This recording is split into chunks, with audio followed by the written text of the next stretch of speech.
Carlos never worked with a real shaman. He worked with a sorcerer, Don Juan. He told these incredible stories, and we asked him if he could write them down.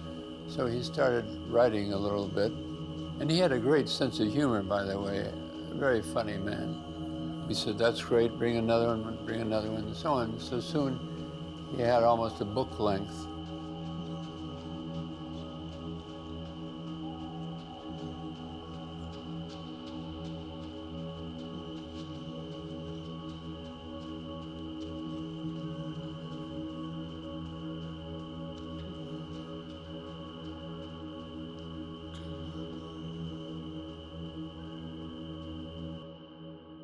Carlos sought me out, and he said he was having trouble with his field notes. He could not figure things out, what to do. He was trying to get a doctorate, PhD, at the University of California at Los Angeles. So he came at a meeting of the American Anthropological Association in San Francisco, and he had heard of a talk I had given in Berkeley at the university here. This was in the early 1960s. I had talked about reality in the upper Amazon and shamanism. The real reality that you enter with the altered state of consciousness, the ecstasy or the trance, and the other reality. And he and I arrived at an agreement that we would call one non-ordinary reality and the other ordinary reality. I had the chance to meet Carlos Castaneda for the first time in the late 1980s. And this was the time when he came to Mexico to present one of his major works, which was The Eagle's Gift. For many years, he had, in a way, disappeared from public life. Of course, the auditorium was packed to the rim, no? About 500 people waiting to meet the legendary Carlos Castaneda. Time passed by and he didn't show up. Presenter came to the stage and said that he had had some type of impediment and that he had decided to cancel the presentation. So then everybody was very disappointed, and little by little everybody drifted away from the auditorium. But there was a very small compact group of people, maybe 10 or 12 people, that decided to stay, and I was among these people. I had a kind of internal certainty that he would eventually show up. And then after this 4 or 5 hours, to our amazement, Carlos came out and he made the presentation of his book. And then when we asked him why was it that he had decided to cancel this presentation, he said that an important event had arisen when he was about to come out on stage. He had seen something in that stage, an auspicious event, an anomaly. From the sorcerer's perspective, it made him decide not give this presentation and wait to see if a second sign confirmed what he saw in the first place. That specific event was manifest in a person that was among the people in the auditorium. Was confirmed when that person stayed for those 4 hours, like knowing that he was going to come out. And that person was I. Well, actually, I only met Carlos Castaneda once, and that was in a seminar in San Francisco, long after he had become super famous. Now, when I went to the seminar, I found him to be very charming, very witty, very entertaining, and I was sure that I had read his book, The Art of Dreaming, before I went to the seminar. It had just been published. And I was the only one at the seminar who had read that book, so I got to ask him some questions about it. And he told us this incredible story about how his publisher reminded him that he owed them one more book.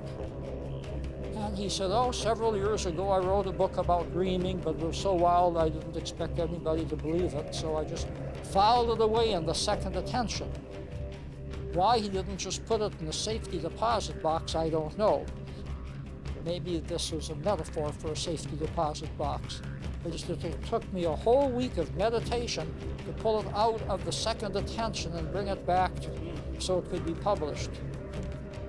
I thought, well, this is typical Castaneda overstatement and colorful language, and who knows if he believes this or not, but it makes a good story.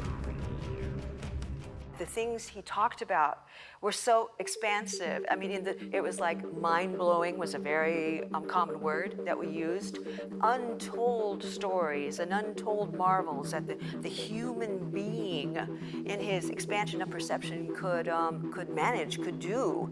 And Carlos was very pragmatic. And after that meeting, it was about 90 minutes, he said, I am giving these practices to start these movements that will help you expand your perception in a local park, and everybody sign your name up. And I signed my name, and I went that Saturday, et cetera, and I kind of think the rest is history. He made so much sense. His logic was peerless, his reasoning was peerless, his heart was peerless, his intention. He was like nobody else I'd ever met.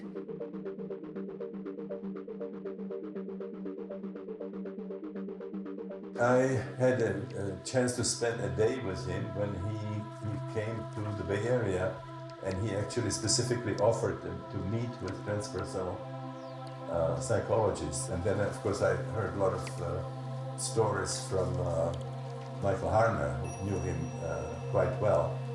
My feeling is that he had, a lot of non-ordinary experiences. If you read his books, you know that he knows something about the subject. Now, I don't think that all those things that I described there happened, but he was also is knowledgeable in this area.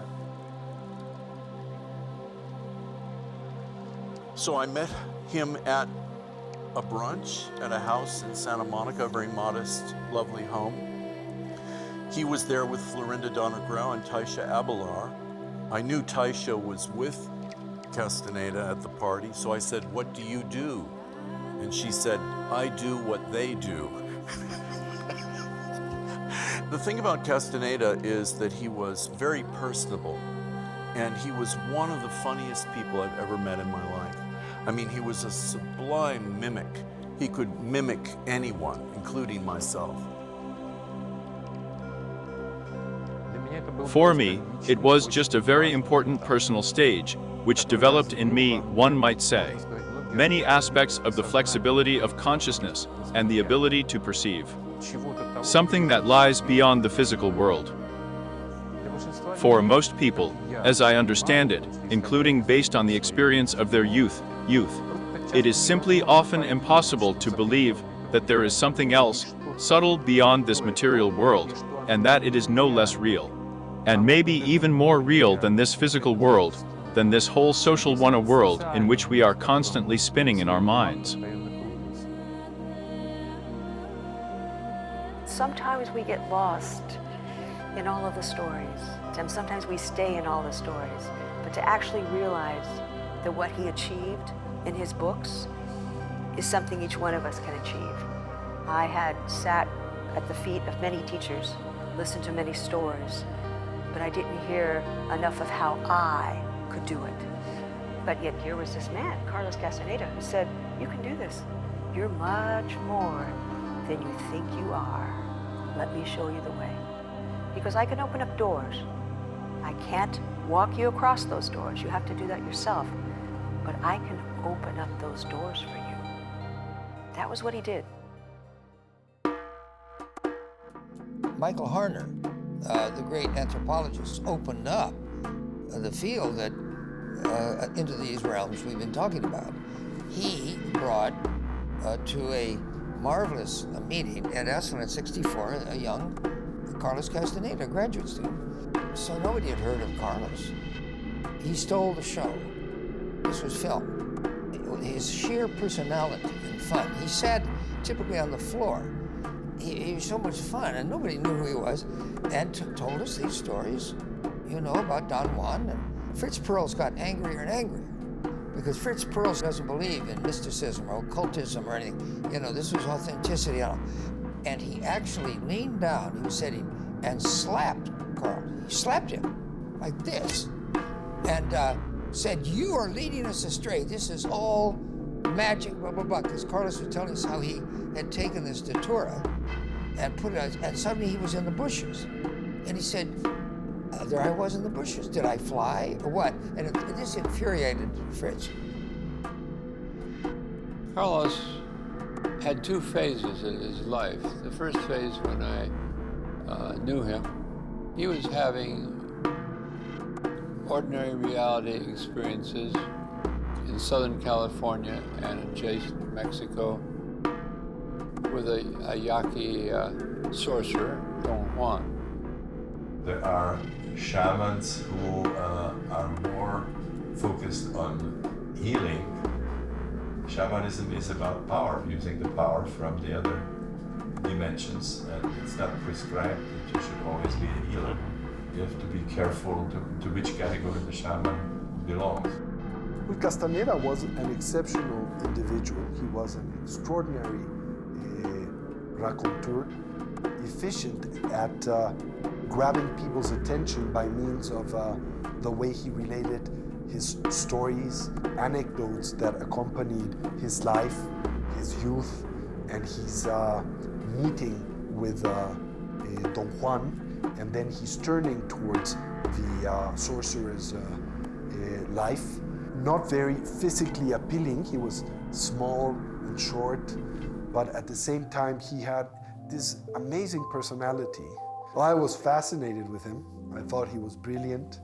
I thought he had an incredibly lucid mind, a great joker, creating this very extraordinary environment around him that was quite magical in nature. He was a person that you never had enough of, no? You wanted to be with him all the time.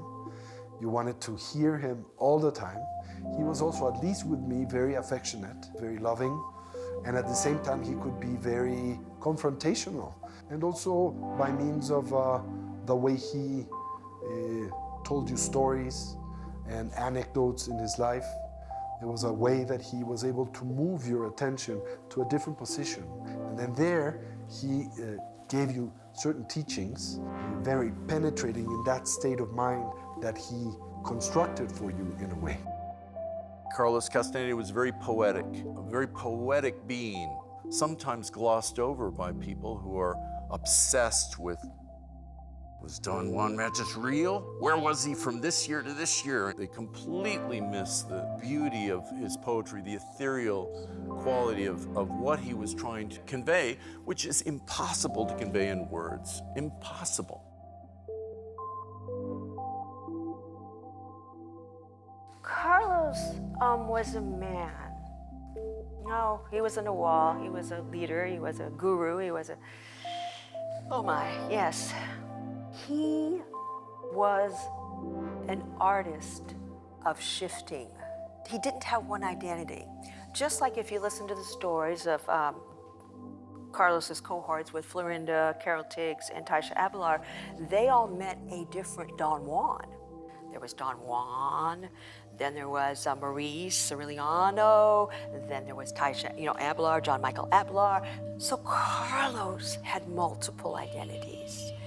My relationship to him at different times was different. At times, it was the wise person. At times, it was the Nawal. At times, it was the friend. At times, it was the person that helped me with some of my personal problems. It was the person that I took walks with at the middle of the night at 3 o'clock in the most absurd parks of Los Angeles. When Carlos would call us up on the phone and he'd say, hey, let's go do this thing this afternoon or meet you at this restaurant. It wasn't like you knew who you would be meeting. It could be always someone different. It's difficult to put into words because there was a mood of mystery, great beauty, and theatricality.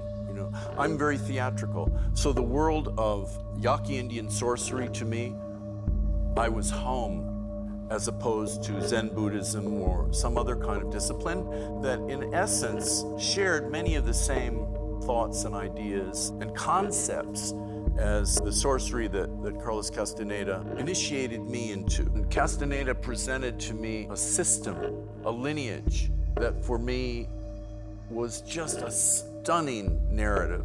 that spoke to my heart. It was the path with heart for me. He goes, we're going to study anthropology. You're going to watch this film, could be a love story, you know, whatever. And it was like, okay, he goes, this is where humanity is right now. Take note, because when you come back in 10 years, you're going to see another romantic comedy or another thriller or another mystery, and that's going to be where humanity is then. So going to films with Carlos was always an anthropological experience. But I think personally, he loved soccer. Boy, when it was soccer season, it was time to watch the games. And he loved martial arts. He really liked Jackie Chan.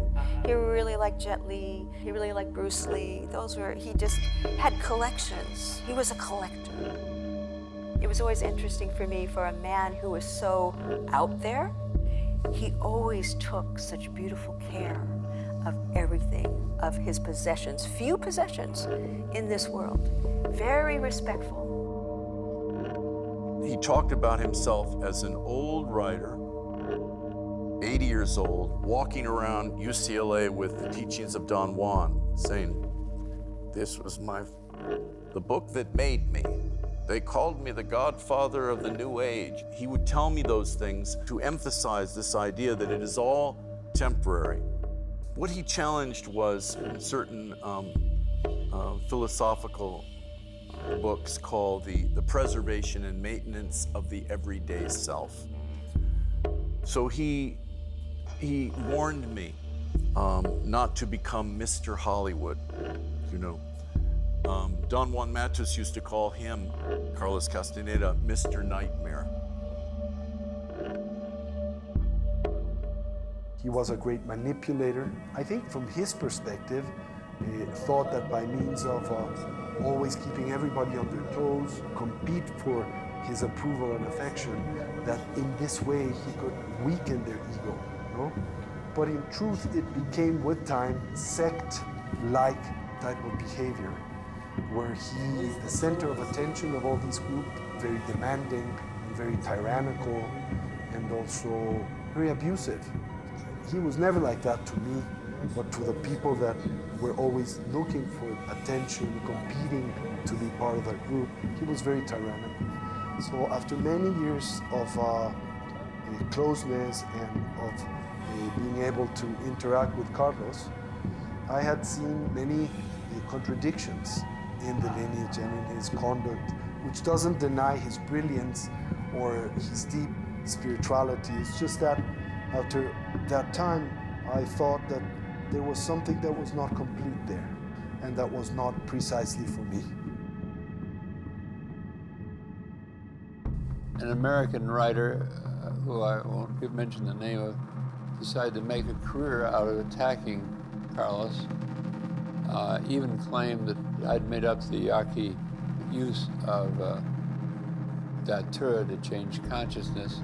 And then years later, he apologized in print because finally somebody, I think a man in Switzerland, sent him this reference to this Mexican book on ethnobotany that said that in fact the Yaquis did use the datura ointment in that way. But by that time I had nothing more to say to this man. So Carlos was attacked, but Carlos really didn't care. He was having a great time. Unfortunately, he died very early in his life. One of the things that people asked me when I met him and began to spend a lot of time with him was about drugs. Was I going to Mexico and having peyote? And absolutely not. You know, that period was long past with him. He felt there were other ways to open the doors of perception. These types of psychedelic substances were only used for people whose mental and psychological structure was exceptionally rigid. When that happened, then psychoactive substances were ritually used in order to temporarily suspend the continuity of the conceptual dualistic mind. It's also important to keep in mind that the use of these types of substances or aids was also very detrimental for self-development. to begin with, because most of these substances are neurotoxic, which means that they do have a degenerate effect in the neural system. They were only used seldomly and for very particular people. I remember Carlos had a wonderful story when he met Carl Sagan. And so they were having a conversation, and Sagan is saying, well, how can you prove to me?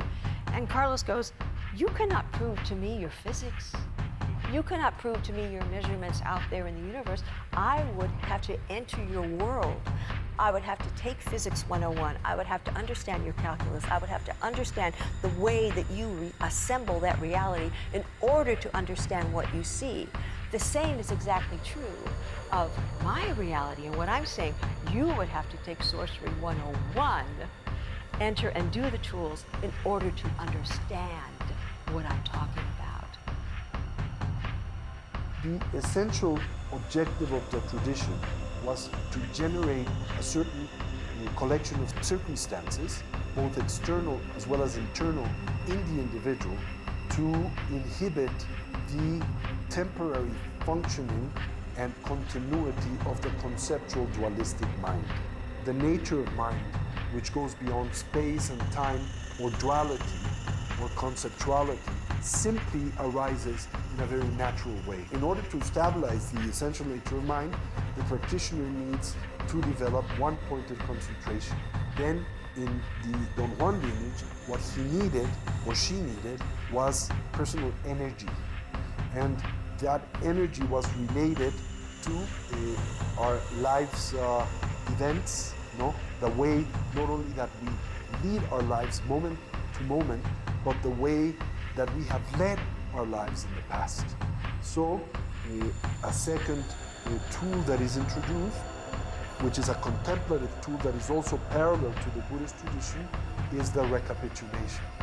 The idea of making a very conscious recollection of one's lives, and by means of that methodology, being able to point to our mental afflictions, egos, trips, all of these places where we invest an enormous amount of energy, liberating that energy, and then being able to regain the totality of oneself.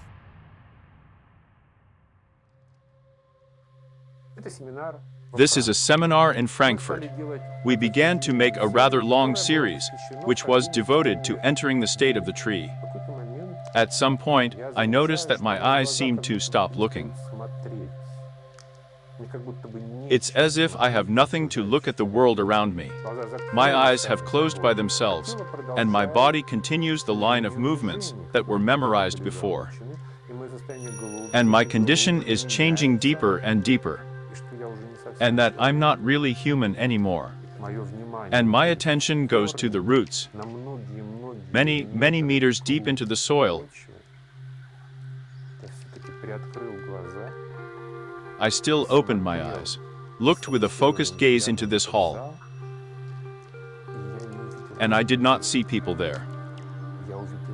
I saw the forest. It really was a collective practice. It was a collective shift of the assemblage point.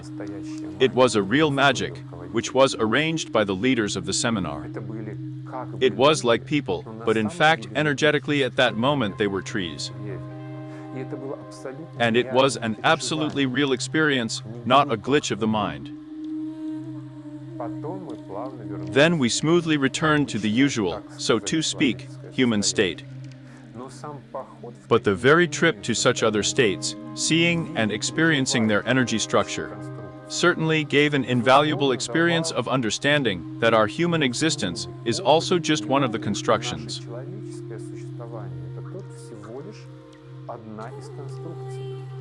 She's not perfect, she's not the only one. And the whole set of options for energy structures is much, much wider. The West Coast editor of a major publisher in New York, they got sent to the publisher and immediately, Nemozhna, impossible. So it came back to Carlos, and Carlos had to wait a few years, and then the University of California Press published it. He still had a good reputation, all right. 69 came up the highway and delivered me a copy of that first book, The Teachings of Don Juan, giving it to me, inscribed to me. And of course, he's so much fun. He's a guy you had to fall in love with right away. Totally unpretentious, but telling these stories, a vivid storyteller. I didn't read the book. So anyway, about a year later, he was suddenly a super celebrity. All of us now started reading. Okay, then the second book came out, and he told more. And the third book. Okay, to make a long story short, these stories, 7 or 8 books, they got more. And then the word came out that he was morphing from an anthropologist into a novelist. But calling himself an anthropologist, he was making it up. And then this was reinforced. Sam Keen, a philosopher and theologian, terrific, interviewed him. In their conversation, he asked Carlos, he said, all right, now the Nagual, as opposed to God, and the Nagual would be something like the divine in his cosmic dimensions or whatever it was. So in other words, the Nagual is everything in this room, but everything in the table, so God is on the table. And he said, kind of, yes. So some years passed, and now Don Juan is using this image in one of his books. So Sam said he had told him this, so something else. He was Don Juan. There were a number of critiques like this emerging, and then, of course, people started writing books. He kept us waiting and waiting and waiting, so the dramatic tension was arising until suddenly it was almost like a fair, like a carnival. And he comes out in the middle of the carnival and jumps up onto the stage and immediately challenges. He says, "You think I'm Carlos Castaneda? How do you know? How do you know that I'm not pretending to be?" At the moment, I had a negative reaction. I was saying, who is this jokester? But after a few minutes, I thought, no, he is, instead of talking about his teachings, he is presenting himself that way. He is immediately challenging what's real, what's not real, what do you perceive, what do you not perceive. And then when I realized that, I got more interested in the interview. I remember the first time I met everyone in his party, so to speak. It was Carol Tiggs and Taisha and Florinda Donner Grau, Kylie Lundahl and Nuri Alexander, many people. And I was excited and nervous, and I ordered for dessert chocolate-covered strawberries. And when they came to me, I passed them around, just to be cordial. And I watched them go just from one person to the other. No one took any. And about 12 people later, they came back to me. Because, Castaneda was strict about what he put in his body. Carlos being the new Nagual, the one after Don Juan, he took it very seriously to still lead the ones that Don Juan had left behind, as well as the ones that he was collecting himself, his apprentices he was collecting himself. So in those early days, probably this was 1988, 1989, Carlos would have many phone conversations with me, and he says, I have to go meet the Indians, I have to go meet Nestor, I have to go meet Pablito. They're coming to Los Angeles, they're going to be staying at etc. hotel, and I'm going to be away with them for the weekend and this kind of thing. So in a way, that was my closest experience, personal experience with the older apprentices of Don Juan, etc. But when I think about it, Carlos didn't have to tell me any of that stuff. It wasn't to impress me. It wasn't for any reason except that it was true. He was going to meet these people, and if these people were true and real and had physical form, why wouldn't the others also? Those that belong to his generation, I had the chance to meet and to interact with them for a long time, for many years, like with Taisha Abelard, with Florinda Donner. They're lost right now. I don't know exactly what happened when Carlos died, that they collectively committed some type of magical suicide act, something of that nature. But I was also able to meet some of the members of the Indian ancient group of Castaneda, like Doña Soledad. I was able to also meet her and to establish a personal relationship for many years. To begin with, these were Mexicans, so they shared many elements of our culture. They were more related to the indigenous cultures of Mexico, so their way of interpreting the sorcerer's path was more traditional. Then Doña Soledad was not only a great sorceress, she was a great healer. So she was a shaman woman in her own right. She was also a great stalker. She was a teacher of theater at the National Autonomous University of Mexico, accomplished actress, also a very powerful woman. Through her, I was able to meet some of the other members of this group, like Pablito and others, no? And they were very different from the new students of Castaneda, most of them American, that interpreted the sorcerer's path mostly through or by means of Castaneda and not by the teachings of the sorcerers that taught Castaneda. So there was a different feeling in these two groups, no? Very, very different. Well, after I became a Jungian analyst, I found the Castaneda book, and then I started to write about how to integrate shamanism with psychology. So that is still today my most popular book. The Shaman's Body. Yeah, it's about almost 1 million copies. Oh, it keeps going and going and going. It's amazing. I finished it. I handed it to the publisher, and the publisher said, well, we really should check with Castaneda. And Castaneda said, no, don't publish that. Not yet. Really? Yes? Honest. Castaneda Yeah. And then so I waited. Thank God for Castaneda. This teacher I mentioned, Ben Thompson, he died some years later after Arnie didn't publish the book. Some years later, he died. He was so moved by The Death Walk, the book The Death Walk, The Shaman's Body, that he read the last chapter of The Death Walk, he read onto a recorder, and he had it played at his own funeral after he died, in his own voice. I moved around, I opened a door, I found the manuscript, I walked to Arnie, I said, now you have to publish this. You reworked it, and then it came out. So it was very magical and amazing. Goes to show death can be a very creative act, too.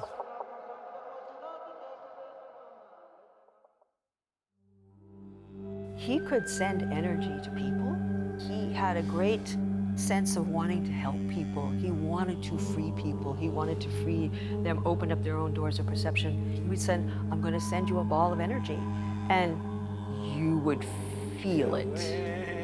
He could do that. He could establish long-term dreams. Now, following the theology or the idea that we are living in a dream, we're living in a dream of our intention, our mind, what we perceive, he could set an intention for a person. Like this person says, oh, would want to go to school or want to go to college or become an anthropologist or become a linguist or something. And he goes, I agree with that. He goes, I'm going to help you with that. And he would set an intention and he would set a dream in motion over a course of years for that person to follow. And that person would. And that person would feel that they were buoyed up by this amazing energy that was always supporting them and always helping them. Douglas Price Williams is an anthropologist at UCLA, now retired, and he knew Castaneda, and he was very skeptical about Castaneda.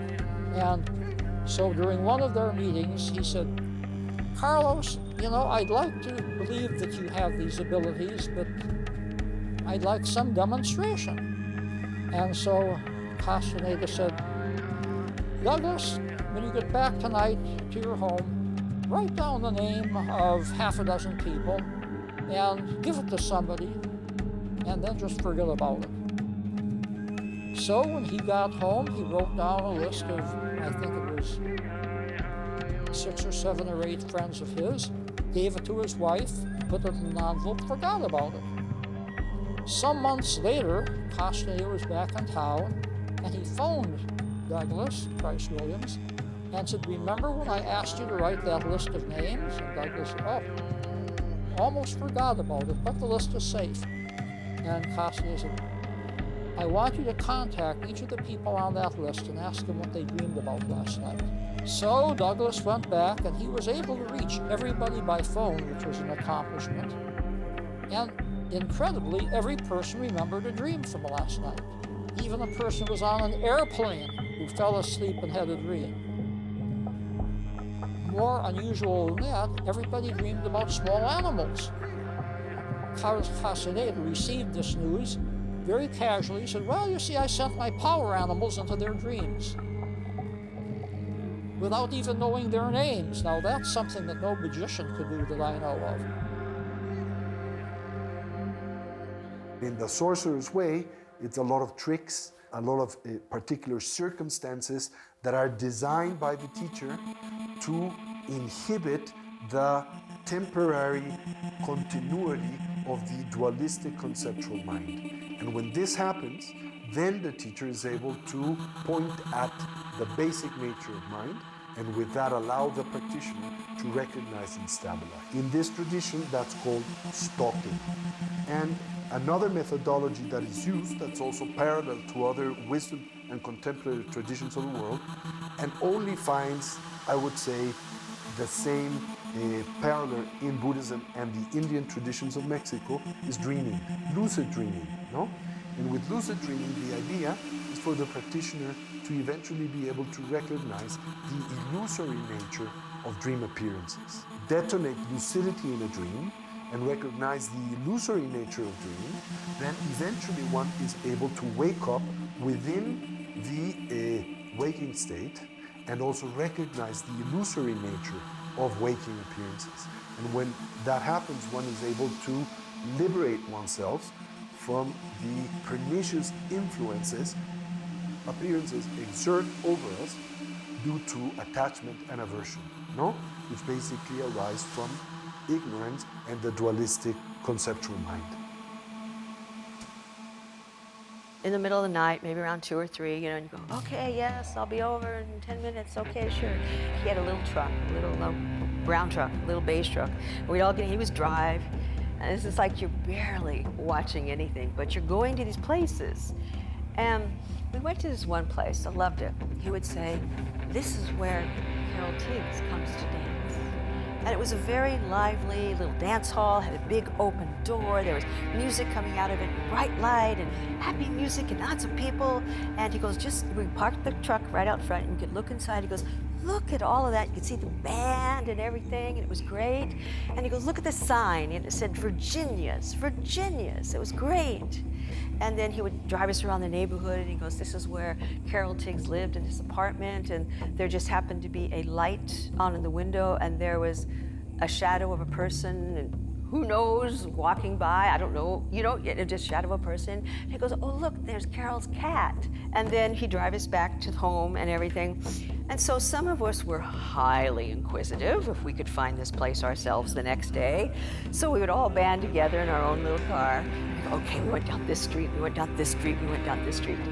And we found this dilapidated old warehouse with a sign that was a kilter or askew. And the only thing you could make out on the sign was the big V. And that's all it was. So, magic?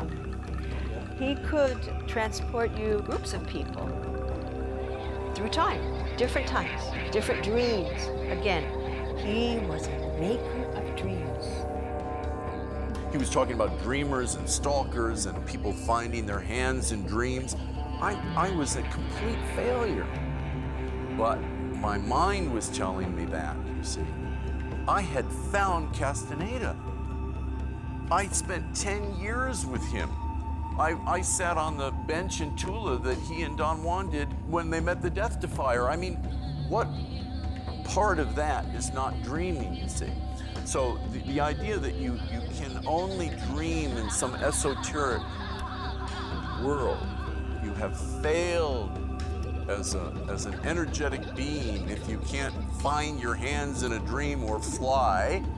No, it's absurd. You dream awake, see. You dream in the waking world. Don Juan said to Castaneda, you're always asking me about the unknown. The unknown is here. He said the first attention is made from what's thrown away in the second attention. For me, what was important in Castaneda was what I like about Sufism. It was that the conversations took place in a cafe at a gas station, that it was not furnished with some romantic temples in the Amazon jungle where the idols had precious stones embedded in the third eye. In this sense, Castaneda is very close to me, because it happens here it is. This one, it could have been in this diner. He could have been sitting on this bench. And this is a combination of the high and the present. Because there is some idea, mythology, that nothing good can happen here in Moscow. It is necessary to go somewhere. To climb far there are some mountains, Himalayas, to bypass Kailasa, and then something can happen. Castaneda's lineage belongs to an ancient lineage of sorcerers that had the opportunity of recognizing the essential nature of mind, such as what happens in, for instance, Mahamudra or Dzogchen in the Tibetan tradition. But I think what was lacking in that lineage is the whole method of compassion and love. I don't think they adjusted to the Buddhist ideal of the Bodhisattva.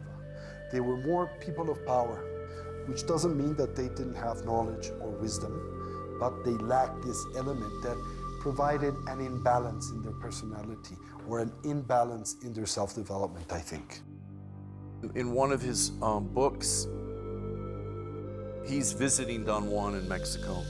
Don Juan says to Carlos Castaneda, when you go back to Los Angeles, that I can make a list of everything you're going to do, who you're going to see, every thought that you're going to have.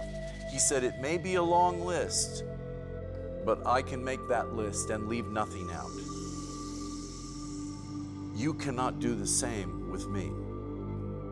When you get back to Los Angeles, there's no possible way you could write down one thing that has anything to do with what I am going to do, or energetically, or literally, or in any other way. So that was my relationship to Carlos Castaneda.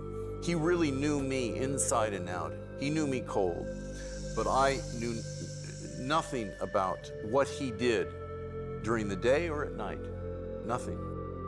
I think it's one of the reasons my acceptance of that, my acquiescence of that, was one of the reasons why I was able to stay for 10 years. Because many people came in and out of Carlos's orbit, and they didn't stay. It was difficult, and many of the men were competitive with him. That's how men are raised.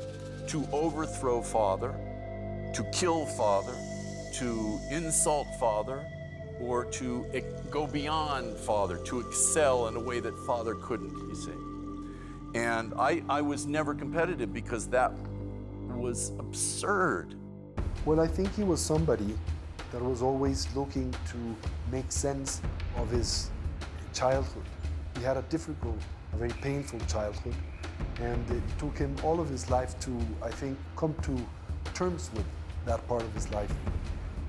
But with stories that evoked that sadness, that transformed it also in a very extraordinary way. He would tell you stories for hours on end about his life, no? And with those stories, he was able to drive certain points very deeply into your personality. So we would spend sometimes days and days walking around different places in Mexico City, and he would, tell you stories about all these places and how he was there with Don Juan or some of the members of his lineage and what happened in these places with a great sense of humor. Is Don Juan real or not? The most important question for me is he was real for Carlos Castaneda. And as we know about reality, there's not one reality for everybody. There's an individual reality assembled by each and every person. So, was Don Juan real for me? He was real for me because he was real for Castaneda. I love what Castaneda said, because Castaneda had been in the throes of all this controversy for so many years, and there were so many levels of it. And he says, does it really matter if he was real or not? The point is, this work that I'm showing you isn't mine. It came from somebody, it came from a lineage, it came from a tradition, and the work works. You prove that to yourself by doing the work. Don't listen to the stories. If this work works for you, it becomes your reality. Don Juan is real for you, I'm real for you, I'm your teacher. If it doesn't work for you, go find somebody else. When I was a small kid, 7 years old, my father, who was an engineer, had a construction project in the city of Tula, which was the city of Don Juan, the village where Don Juan and his lineage lived most part of the year. I used to accompany my father to this place, and we used to go to this very small fonda, or little like restaurant that was near the park in the square city of Tula. I remember very well that there was this like man, he was very skinny, but at the same time very like strong, no? Who used to look at me in a very strange way. When I was coming out, this man that looked at me in a very strange, very penetrating way, rushed behind me, and then he hit me very hard in my back.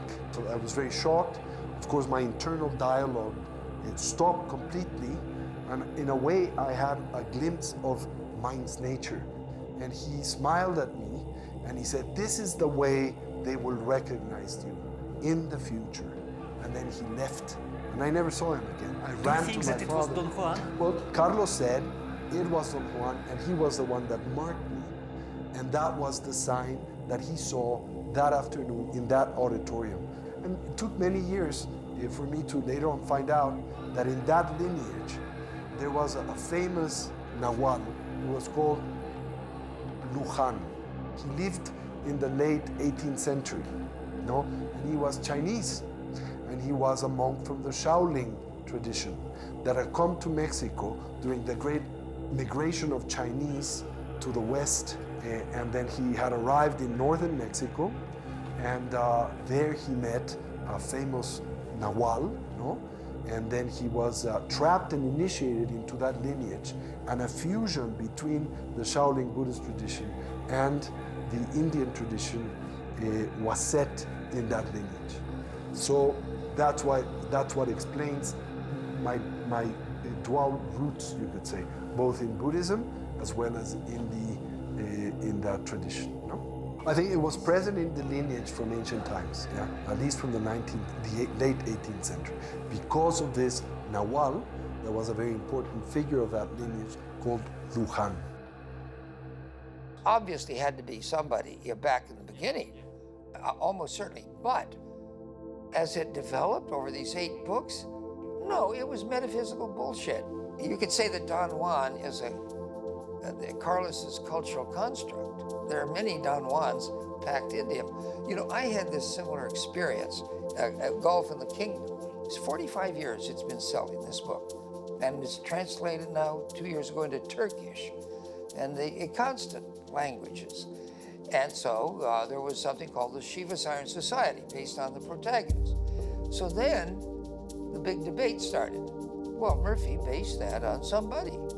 So I would be asked, what you based it on? I said, no, I made it all up. But I said, I know there were seeds of it planted by me watching Ben Hogan practice. He was a great golfer, and he would practice in such a way that he put everyone in trance. So that was a little seed. So I sent this to some people, and so the word went around pretty soon now that, oh, Shiva Sirens was really Ben Hogan. So then I had to say, no, wait a minute, everybody. All I said was there was a little influence. So there was finally a split in the Shiva Siren Society between those who thought I just, for whatever weird reasons, I didn't want to say who the model was, and others who said, no, he made the whole thing up. The power of imaginative constructions to take on a life of their own. Like, for example, with my book, there are people who dream about Shiva sirens. And then I started getting letters, I promise you, of people who had sightings as of a luminous figure they thought was Shiva sirens. I swear to God, this is true. So in other words, an author can write a character, particularly in this zone, like Carlos did. So I feel I've experienced enough through my own book to know how you can get trapped, and the author should be straight about this. But when you're writing this kind of literature, like say, Gulf of the Kingdom or like Carlos, you're in a zone where people are very vulnerable. So you're playing to a human need and also a weakness. So we should be able to live with our imaginative constructions and see them for what they are, and not say they're actually physical people like this. We know that Carlos's name was written as the author of a lot of those books. And I hope nobody finds it sacrilege for me to say that those books were written also in collaboration with the women. And Carlos would have a joke. He goes, I'm their chauffeur. They run everything. Where we are in culture right now, in order to get this message across, having a male author is going to get more attention. From what I experienced, I think he used women. I don't think he was able to really love them. But nothing in life is black and white. So I can also not say that he was not affectionate to these people or to the lovers that he had, that he didn't care for them or give them something in exchange. I think he did. But it is true that he also used these people for his own sexual pleasure or the confirmation of his own ego. And most of these women didn't get or didn't receive great benefit from that relationship. I think they were hurt more than they were benefited. He saw what he was doing as a preparation for death, but not to achieve a peaceful death. He sort of had this image of the afterlife as being like a sort of the cosmic Western, with a lot of evil entities, and he has to be sort of prepared and strong. He didn't see death as an interesting journey. He saw it as a battle that he's going into. He knew that he would be dying soon. He would be leaving soon. So when I was in the last 10 years of his life, he always had a saying, choose your battles. Where are you going to put your energy today, Chola? And so it was like, he goes, am I going to put it with the sex, or am I going to put it with this? So with me, it was about putting it over here. And I have to say, in being able to teach tensegrity to thousands of practitioners, Carlos's way, the warrior's way to thousands of practitioners, all of whom I have not had sex with, I have the closest relationship to them, closer than to anyone I've ever had in the past. Husbands love, culturally, socially defined. Expansion of reality, sharing an expansion of reality has no limitation, has no definition. It is something truly magical when you meet heart to heart, consciousness to consciousness with someone, shared intention, and you're exploring the great unknown.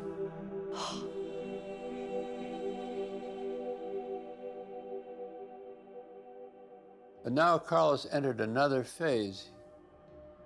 He entered a phase of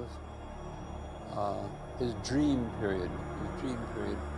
He decided to live his life within the framework of non-ordinary reality. Things he experienced and he wrote about would be reinterpreted in terms of non-ordinary reality. For example, if he had a bad week or a good week, then at the end of the week, he and a few women who are now his students would reanalyze the week in terms of non-ordinary reality, what really happened.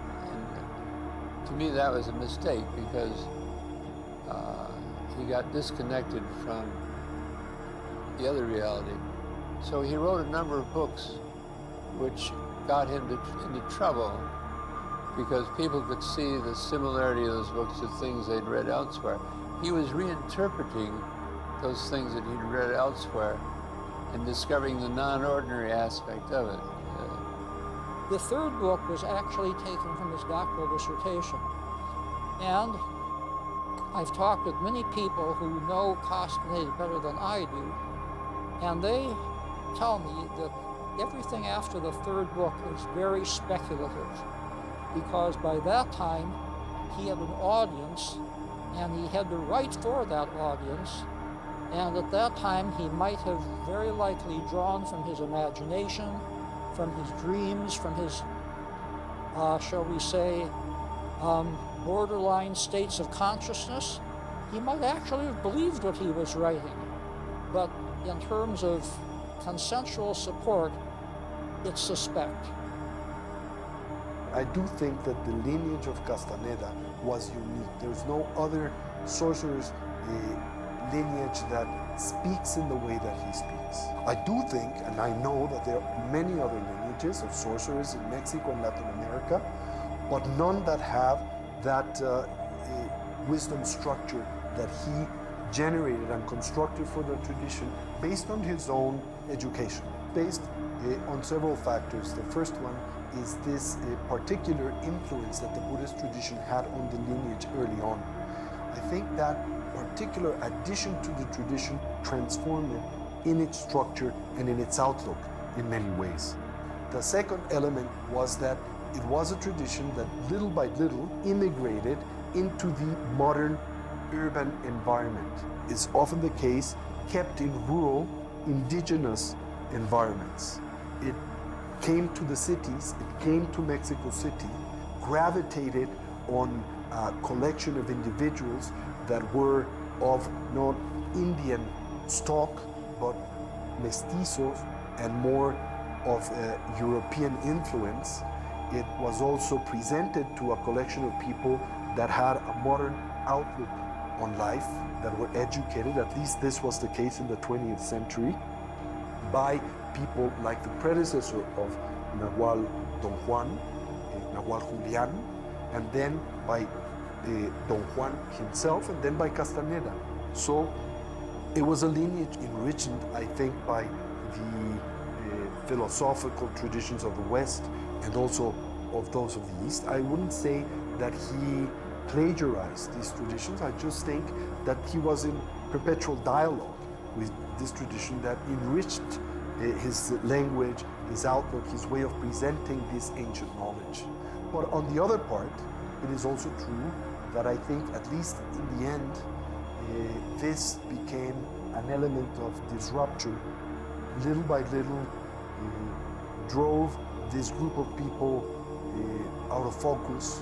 It made them lose their roots, which was not intended to do from the beginning. In every tradition, including Buddhism, including our own, there was a shift of sorceric power, or the reason or the motivation of sorceric power was, at the beginning, we call it the old seers of our line, was to gain power to command external things.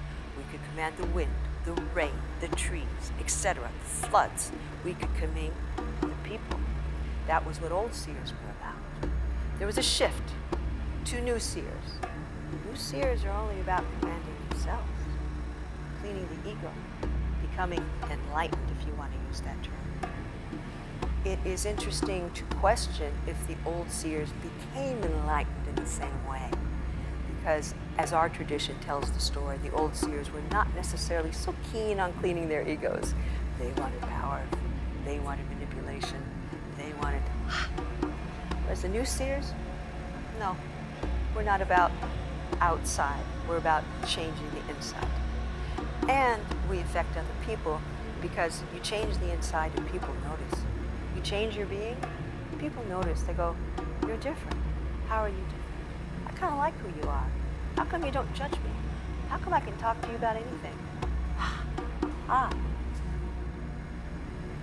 That was one of the paradoxes of being a student of Carlos Castaneda. What he was trying to impart to you is that you must have tremendous discipline, tremendous sobriety to even begin to walk in the direction of the things he was discussing. But on the other hand, you needed to have a lightness of spirit, not a meagerness of spirit. You needed to walk very lightly and not take oneself so seriously. Seeing what this tradition is, you need to understand that students who want something themselves have never been allowed there. Curious people were not taken there. This must be remembered very accurately. And in the books that Castaneda wrote, this is very well said. They selected those who, from their point of view, were suitable. And even for a specific place in a specific party. Therefore, such a special tradition, it stands very apart from all other lines of practice, but which has reached our time in an interesting way, and allows us to experience something completely different than from other traditions that are now available to us. There is a movement that is related to the organization that at the last part of his life he set up, Clear Green, you know? So some people have been able to participate in the different tensegrity seminars that this organization sets up all over the world, and particularly in the United States. And there's still some people that practice tensegrity and identify that as the main spiritual training related to Castaneda's lineage, which is not. You know? In truth, tensegrity was a concoction that he elaborated based on the teachings that he received from his Kung Fu teacher, Howard Lee, and then he simply adapted that type of Kung Fu to his own needs. He designed his own style of Kung Fu, I think directed at strengthening his health, which was ailing at that time from pancreatic cancer. You know? And he was able to, for some time, prolong his life by means not only of his diet or medical treatments that he subjected himself to, but also by means of this type of exercise regime. But it is very important to keep in mind that this is not an Indian tradition, as he claims. This was basically, there's no Indian that knows tensegrity at all, no? Or something similar to that. This was basically an adaptation of Carlos of Kung Fu. The revamping of the tools does not sever the energy of them, the impact of them.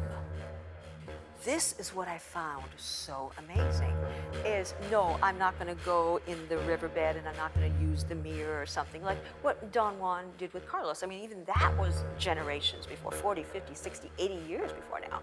That was that generation. We're not gonna do that.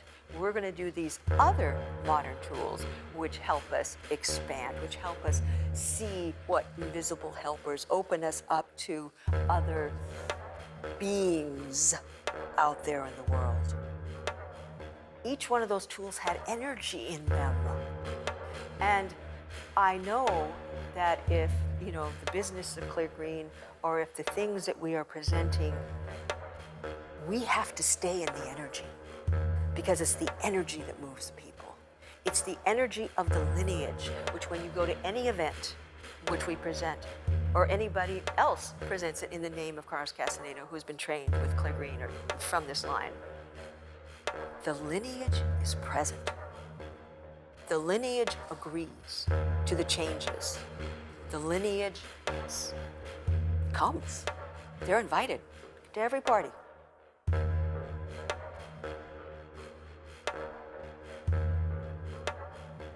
the end of his life, he was bitter that his anthropology wasn't appreciated. Well, I have to say the reason is he should have said to everybody that first book was authentic, because that first book, he had said that to us 5 years before. I believe that, I totally believe he was. But then he became a novelist. And you know, a lot of these Latin American novelists, magical realism, he was a wonderful writer of magical realism. If he had told the world that, he would have been celebrated twice for being an incredible breakthrough anthropologist and a wonderful novelist. Instead, he's deemed to be a fraud because he didn't tell us the difference. I think his teachings are definitely a great gift for the modern times, especially if you read his books. You will find incredible jewels. I think he was one of the most important writers of his generation. I compare him to Rulfo, Octavio Paz, like Carlos Fuentes, Gabriel Garcia Marquez. He would have been considered as one of the great magical realist writers of his generation. No? But since he always said that his writings were real, then he could not be considered in that category, you could say. For sure, there are many elements in his writings that are completely real, and others that are novel, no? That are fictional. They dig the ground, and then erzes and tore the cable. And this cable is taken out like this, and there is a green wire, red, yellow, striped, so and so. Lots of different wires. That is, Castaneda himself, he is integral, like some kind of cable through which the energies go. But if we look at this section, as it were, there are so many good and poetic, and there are some moral moments, right, some wrong. That is, every person can sharpen himself on this, as on a touchstone. I've seen good people get better, bad people get worse. He just gives you these wires with energies, and you can connect and become as funny and cheerful as Carlos. And that's enough. Or you can become as desperate and reckless as Carlos. Well, for a researcher, for an ethnographer, maybe this is also important. Carlos once told me that he saw in Los Angeles on a freeway, on a bridge over the freeway, a saying he liked very much. Death is the greatest journey of all. That is why they save it for last. I always tell people, and maybe you have to be sensitive, close your eyes, try to get to a silent space, do it with movement, do it with meditation, I don't care how you do it, do it. Call your grandfather, call your dead grandfather. See if you can find him somewhere in the ethos. You won't, or if you do, his being, his energy will be this small. Do the same thing, call Carlos. His energy is like an umbrella. It comes and it will cover you like an umbrella, like a mushroom. That's how Carlos is right now. What I took from Castaneda was how do we hold discipline and sobriety and this rush towards selflessness with poetry and wonder. And it's beyond doctoral studies, it's beyond the revenge of the practitioners, it's beyond gossip and hearsay, and it's beyond blind allegiance. He organized wonder for me, you know what I mean? He organized mystery for me. I played piano when I was a boy, and classical piano, and you had to practice before you could play the simplest etude. An etude, that's what you worked toward, because there was some mystery, some beauty that you couldn't express to anyone, and you felt you were the only one who really saw or heard that beauty. But before you could do it, you had to practice. You had to practice. You needed discipline. So that's what he showed me, you know. How does one get to that point where one can begin to perceive that this is a dream? So I don't put down Castaneda completely. I think that he certainly probably did have some unique powers. One has to be a little bit skeptical about accepting everything that he writes about as being literally true. But like I say, we have to give him credit for opening up a field and attracting people. to a more, shall we say, a more serious, disciplined, rigorous study of transpersonal experience.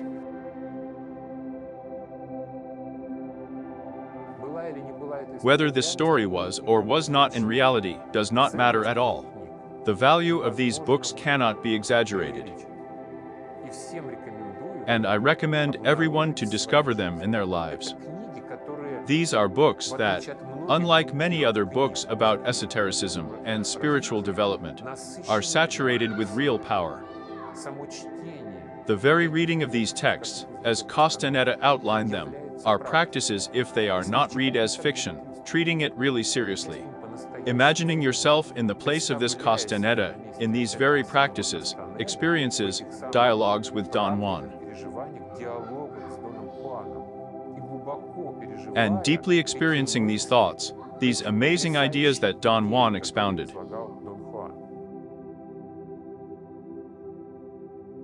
During the years that I had the chance to sustain this very close, affectionate relationship with Carlos Castaneda, that he was definitely one of the most powerful and important and transcendental influences in my life. That it was because of him and his personality and the way that he was able to influence my life, that I was very much able to understand many aspects of Tibetan Buddhism that I think I wouldn't have been able to understand that deeply and directly without his help. So he was a very powerful and positive influence in my life, and I was very lucky not to imitate the negative aspects of his own personality and his own neurotic conduct, and I was able to only extract the positive elements, which were many also. His amazing goodwill, his amazing heart, his amazing largesse, his amazing wanting to help. He would always talk to us about how he felt that Don Juan had given him such a gift, and that he didn't want to leave this world without giving the gift or showing the gift or demonstrating the gift to others and leaving the gift behind.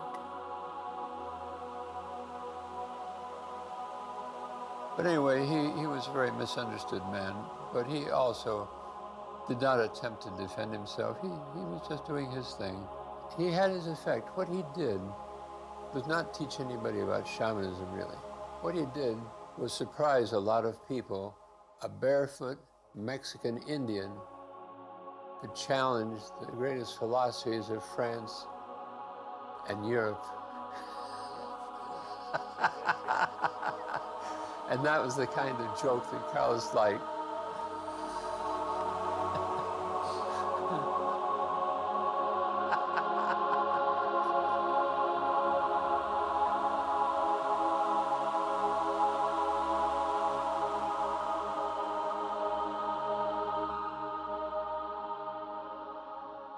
Don Juan's very versed in what we, the Europeans, stand for.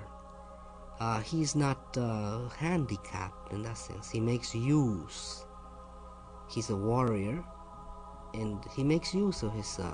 He sets his life as a strategic game, and he makes use of everything that he can.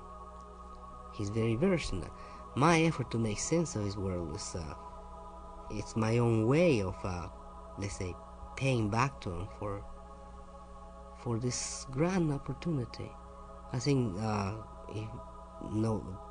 if I don't make the effort to render his world as a coherent phenomena, he'll go by the way he has for hundreds of years as a nonsensical activity, when it is not nonsensical, it's not fraudulent, it's a very serious endeavor.